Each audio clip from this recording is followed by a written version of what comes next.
Genesis chapter 2, Thus the heavens and the earth were completed in all their vast array. By the seventh day God had finished the work he had been doing, so on the seventh day he rested from all his work. Then God blessed the seventh day and made it holy, because on it he rested from all the work of creating that he had done. This is the account of the heavens and the earth when they were created, when the Lord God made the earth and the heavens. Now no shrub had yet appeared on the earth, and no plant had yet sprung up, for the Lord God had not sent rain on the earth, and there was no one to work the ground, but streams came up from the earth and watered the whole surface of the ground.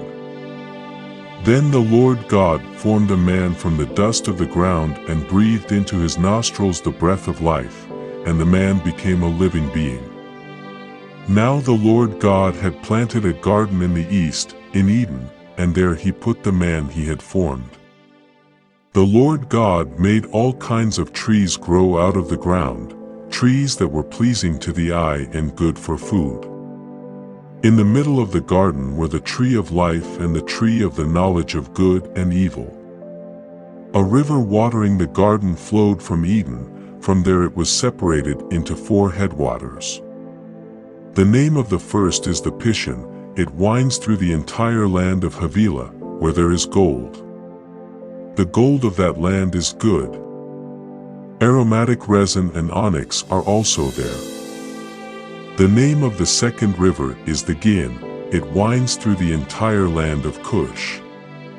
The name of the third river is the Tigris. It runs along the east side of Ashur.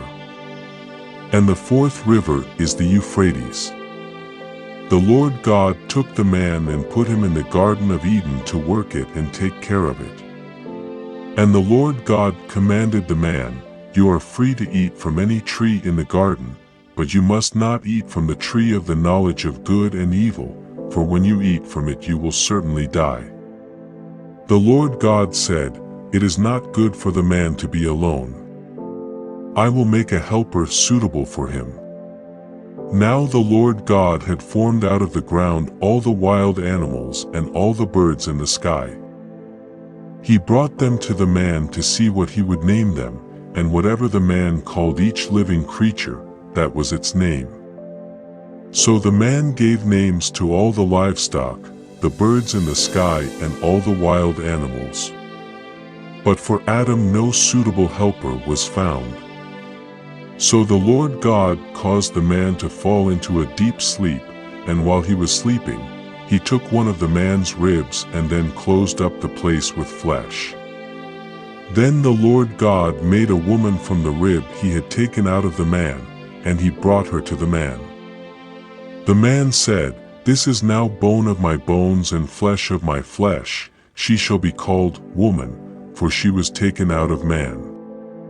That is why a man leaves his father and mother and is united to his wife, and they become one flesh. Adam and his wife were both naked, and they felt no shame.